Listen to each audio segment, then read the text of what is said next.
నా ప్రేమ నవ పారిజాతం పలికింది ప్రియ సుప్రభాతం. నా ప్రేమ నవ పారిజాతం పలికింది ప్రియ సుప్రభాతం.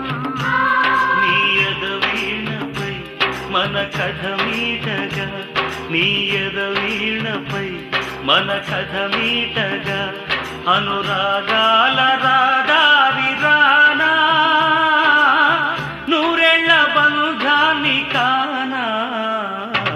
నా ప్రేమ నవ పారిజాతం పలికింది ప్రియ సుప్రభాతం.